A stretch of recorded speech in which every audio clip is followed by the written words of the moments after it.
key info that could have been missing during Brian and Gabby's fightCriminal defense attorney Philip Holloway argues there was probable cause for an arrest to be made during the August roadside incident with Brian Laundrie.NORTH PORT. FLA, with the City of Moab in Utah announcing an investigation into the police handling of an August 12 domestic dispute involving Gabby Petito and Brian Laundrie. Experts say the officers may have acted appropriately, based on incomplete information. Under Utah law, police are required to either arrest the suspect or issue a citation in a domestic violence situation. They have no discretion in the matter, she said. The statute's clear because it says shall, Gustin said. And that's very important, because when it says shall in a statute, it means they have to do it. Gabby Petito appeared distraught and on the verge of tears for virtually all of the bodycam video showing her interaction with Moab police on August 12. If they followed the law strictly, she's the one who would have gotten the citation or been taken to jail, Gustin said. They were trying to calm the situation down, she said. So even in that situation, I think they did the right thing by making them separate for the night.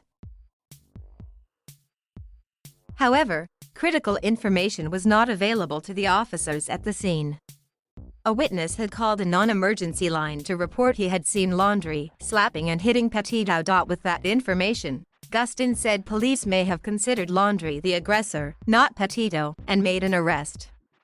People are coming down on the officers here, and they didn't have that very critical piece of information, she said.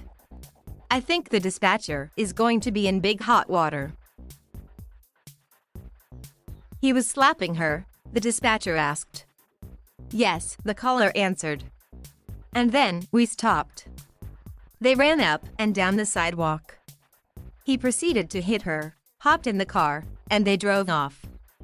Without being aware of the allegation that Laundrie had physically struck Petito, officers may have misinterpreted the situation, said Kit Gurel, a longtime advocate for domestic violence victims who works alongside police, and said she greatly respects them. And that's exactly what appeared on body cam video of the incident. Petito was in tears, and Laundrie appeared calm and soft-spoken. But Petito did not dispute Laundrie's story that she was the aggressor, and contradictory witness statements do not appear to have been discussed by officers at the scene. She was obviously very upset, Gurel said. She articulated her thoughts and feelings in much the way that domestic violence victims oftentimes do. They blame themselves. Gabby blaming herself is a major red flag indicating that she was a domestic violence victim, she said. At that point, the officers could have called in a domestic violence victims advocate, according to Gurel. And that person may have been able to deduce more information about what actually happened. Gurel said another red flag was Laundrie allegedly threatening to take Petito's phone and drive off without her, as one witness stated. But Laundrie appeared to convince officers that Petito had a breakdown and attacked him and even struck up chit-chat as they drove him away from the van. What is horrifying to me is after that interaction with law enforcement, I just wonder what that drive up from Moab to the Tetons was like for Gabby, she said. I fear that he felt tremendously emboldened by that interaction that he had with law enforcement. After leaving Utah, the couple reached Grand Teton National Park, near Jackson Hole, Wyoming, around August 25. I think that in looking at all of the video, the good and the bad, that's a typical domestic violence cycle, Gustin said. And of them making up and kissing on the beach and holding hands and being happy. Domestic abusers tend to balance out their abuse with apologizes and warmth, she said. It's the typical abuse cycle, she said. They explode, and they feel better because they got all their anger out.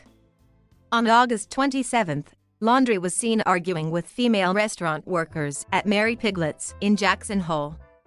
It may have been the last time Petito was seen in public. At one point, Petito apologized for Laundrie's behavior, and that could have set up the next fight, according to Gustin. Because she was embarrassed, Because she went back into the restaurant to apologize for his behavior, he probably went ballistic over that, she speculated. The fact that she went and took sides with the waitstaff instead of him. And so once they got back in the van, they probably had a huge blowout fight. Laundrie showed up at his parents' Florida home in Petito's van on September 1st. Her mother reported her missing 10 days later. Investigators found her remains at a campground near Jackson Hole on Sunday, and the FBI on Thursday named him in a federal arrest warrant for alleged debit card fraud during his drive home. Burrell said there are nonviolent and non-sexual signs of domestic abuse that do not constitute criminal offenses that the public should be aware of, including manipulation, isolation, and intimidation. Learn more about the power and control wheel here.